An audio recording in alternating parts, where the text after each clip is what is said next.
आज का हमारा विषय है वैश्विक प्रणाली सिद्धांत। जैसा कि हम लोग जानते हैं कि वैश्विक प्रणाली सिद्धांत इमैनुअल वालरस्टीन ने दिया था।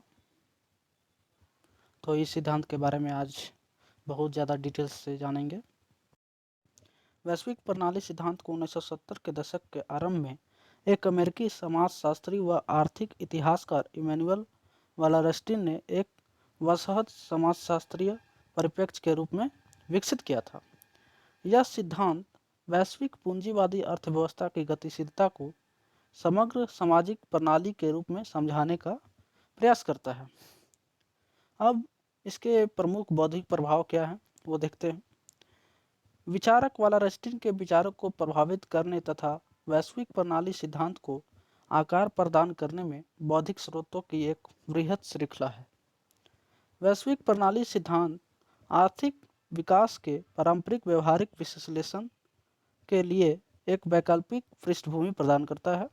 यह आधुनिकीकरण और औद्योगिकीकरण के विकास की प्रक्रियाओं के पारंपरिक ज्ञान को समझने के लिए एक आलोचनात्मक दृष्टिकोण के रूप में विकसित हुआ है। इस प्रकार वैश्विक प्रणाली सिद्धांत निर्भरता के सिद्धांत से अत्यधिक निकट है, क्योंकि ये दोनों ही सिद्धांत मार्क्सवादी परंपरा से आरेखन करते हुए विकास की प्रक्रिया का आलोचनात्मक दृष्टिकोण प्रस्तुत करते हैं। अब देखते हैं विकास के आधुनिकीकरण प्रतिमान की आलोचनात्मक आवेक्षण क्या है। वैश्विक प्रणाली का सिद्धांत दुनिया के विस्तार और पूंजीवादी विकास के साथ ही आधुनिकीकरण के प्रतिमानों पर एक स्पष्ट वैचारिक विराम प्रदान करता है। यह अपने पूर्ववर्ती निर्भरता के सिद्धांत के साथ निकट संबंध दिखाता है, जो आधुनिकीकरण सिद्धांत के लिए एक समालोचक के रूप में उत्पन्न हुआ। निर्भरता के सिद्धांत के सिद्धांतकारों के समान ही वालरस्टीन ने आधुनिकीकरण प्रतिमान पर प्रश्न उठाया कि यह दुनिया भर में विकासवादी पक्ष एकल सार्वभौमिक मार्ग का प्रस्तुत करती है। आधुनिकीकरण सिद्धांत इस धारणा पर आधारित था कि विकास पूंजीवादी के विभिन्न चरणों की एक श्रृंखला में होता है और अविकसित देश अभी भी प्रारंभिक चरण में है, जिस चरण से विकसित देश बहुत पहले गुजर चुके हैं। इस संबंध में निर्भरता के सिद्धांत की तरह वैश्विक प्रणाली सिद्धांत भी मार्क्सवाद के पूर्ववर्ती संस्करणों की तुलना में एक परिष्कृत समझ प्रदान करता है, जो समग्रता के कुछ हिस्सों को स्वीकार करने की प्रवृत्ति रखता है, जैसे कि वे स्वतंत्र इकाइयाँ थीं, और फिर उनके बीच तुलना करता है। अन्य प्रेरणाएं क्या है? एनलिस विचारधारा की परंपरा ने वैश्विक प्रणाली के सिद्धांत की ऐतिहासिक पंक्ति और पूंजीवाद को विश्लेषित करने के दृष्टिकोण को आकार दिया। ब्रूडेल की लॉन्ग ड्यूरी की अवधारणा वालरस्टीन को भूपरिस्थितिक क्षेत्रों के संविधान और पुनर्गठन सहित विश्व पूंजीवाद के इतिहास का अध्ययन करने के लिए प्रेरित किया। एक प्रश्न देखते हैं, वालरस्टीन विश्व व्यवस्था को कैसे परिभाषित करता है? तो हम लिखेंगे, वह इसे व्यापक रूप से एक सामाजिक आर्थिक इकाई के रूप में परिभाषित करता है, जिसमें श्रम का एकल विभाजन होता है, जो अपने सदस्य को परस्पर निर्भरता के रिश्तों में बांधता है। वालरस्टीन ने मुख्यतः दो प्रकार की वैश्विक प्रणाली, क्रमशः वैश्विक प्रभुत्व तथा वैश्विक अर्थनीति का वर्णन किया है। अब देखते हैं पूंजीवादी विश्व अर्थव्यवस्था का ऐतिहासिक परिप्रेक्ष्य, उत्पत्ति और विकास। वालरस्टीन ने पूंजीवादी विश्व आर्थिक व्यवस्था की उत्पत्ति के लिए एक ऐतिहासिक परिप्रेक्ष्य प्रदान किया है। उनके अनुसार 16वीं सदी के बाद उत्पन्न के पूंजीवाद प्रणाली ने विश्व की अर्थव्यवस्था में नया आकार लिया। साथ ही वाणिज्य व्यापार का भी उद्भव हुआ। वह विश्व की अर्थव्यवस्था को श्रम के एकल विभाजन के साथ आर्थिक रूप से एकीकृत के रूप में देखता है।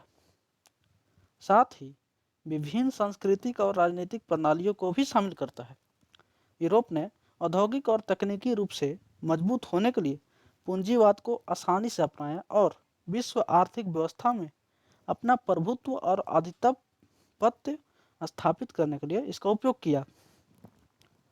यूरोप की औपनिवेशिक और साम्राज्यवादी परियोजनाओं पूंजीवादी आर्थिक व्यवस्था के विश्वव्यापी प्रसार के प्रमाण है, जिससे दुनिया के कई विकासशील देशों में अविकसितता का विकास होता है। 16वीं शताब्दी में यूरोपीय उपनिवेश के शुरुआती दौर में श्रम का पहला अंतर्राष्ट्रीय विभाजन अग्रणी देशों के बीच अल्प विकसित विनिमय और आर्थिक परिधि से निकासी पर आधारित था। अग्रणी देशों का गठन प्रमुख आर्थिक क्षेत्र के रूप में किया गया था। अगला पॉइंट है, यूरोप की विश्व अर्थव्यवस्था का एक और समेकन 18वीं शताब्दी के में आधुनिक विश्व अर्थव्यवस्था के दूसरे चरण में देखा जाता है। इस स्थिति को ब्रिटेन के उद्भव के रूप में चिन्हित किया गया था। अगला पॉइंट है, पूंजीवादी विश्व अर्थव्यवस्था का तीसरा चरण 19वीं शताब्दी की शुरुआत में कृषि पूंजीवाद के स्थान पर औद्योगिक चरण के रूप में शुरू हुआ। यह यूरोप में विनिर्माण उद्योग के तेजी से विकास द्वारा चिन्हित किया गया था। यह अवधि यूरोपीय विश्व अर्थव्यवस्था के भौगोलिक विस्तार में समस्त विश्व को समाहित करने का प्रमाण देती है। 19वीं शताब्दी के अंतिम 2 दशकों के दौरान अफ्रीका के लिए संघर्ष यूरोपीय देशों के बीच विस्तारित हुई और दुनिया के सबसे दूरस्थ क्षेत्रों के एकीकरण के लिए यूरोपीय शक्तियों के बीच अपने कब्जे और विभाजन का नेतृत्व किया। विनिर्माण क्षेत्र में अमेरिका और जर्मनी ने बढ़त हासिल की। प्रथम विश्व युद्ध से पहले अमेरिका काफ़ी हद तक औद्योगिकरण करने में सक्षम हो गया था। प्रथम विश्व युद्ध और 1917 में रूसी क्रांति का अंत नए युग की शुरुआत थी, जो विश्व अर्थव्यवस्था का चौथा चरण था। यह औद्योगिक पूंजीवादी वैश्विक अर्थव्यवस्था के समेकन का चरण है। 19वीं शताब्दी के अंतिम 2 दशकों में ब्रिटेन की आधिपत्य की स्थिति में अधोगति देखी गई तथा प्रथम विश्व युद्ध के बाद संयुक्त राज्य अमेरिका की आर्थिक रूप से प्रभावी भूमिका को स्वीकृति मिली। द्वितीय विश्व युद्ध के विनाश के बाद जापान और यूरोप के साथ यूएसए ने प्रभुत्व प्राप्त किया तथा किसी भी अन्य देश की अपेक्षा में आधुनिक विश्व प्रणाली पर हावी होने के लिए उभर कर आया। इस अवधि के दौरान यूएसए ने अपने औद्योगिक उत्पादन में जबरदस्त वृद्धि हासिल की। यूएसए की आर्थिक प्रबलता इस बात से स्पष्ट हुआ कि उसने दुनिया के औद्योगिक उत्पादन का आधा हिस्सा बनाना शुरू कर दिया और दुनिया के 1/3 निर्यात की आपूर्ति की। हालांकि शीत युद्ध ने यूएसए को पूर्वी यूरोप में बाजारों से वंचित कर दिया। शीत युद्ध की समाप्ति और 20वीं शताब्दी के अंत में यूएसए की विषम स्थिति में एक बदलाव को चिन्हित किया गया, क्योंकि यह केवल यूएसए ही नहीं था बल्कि इसके साथ पश्चिमी यूरोप और जापान के अन्य औद्योगिक देशों ने विश्व प्रणाली का मूलभूत गठन किया था। अब हम वैश्विक प्रणाली सिद्धांत की आलोचना और मूल्यांकन देखते हैं। इसमें फर्स्ट पॉइंट है, वैश्विक प्रणाली के सिद्धांत पर आरोप है कि यह पूंजीवादी वैश्विक अर्थव्यवस्था की उत्पत्ति और विस्तार को समझने के लिए यह एक यूरोप केंद्रित दृष्टिकोण है।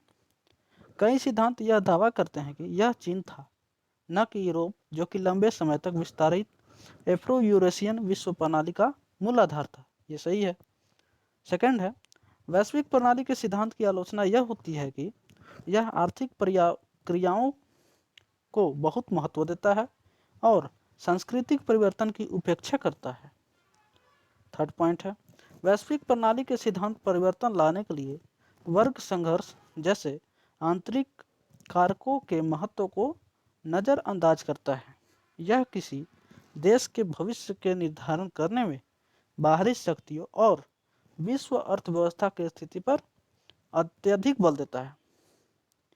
फोर्थ पॉइंट है, वैश्विक प्रणाली के सिद्धांत में पूरी तरह से स्पष्ट नहीं है कि सीमांतीय समाज अग्रणी क्षेत्रों द्वारा अविकसित है, क्योंकि अधिकांश व्यापार और निवेश उन समाजों के बीच होते हैं जो पहले से ही विकसित और औद्योगिकृत हैं।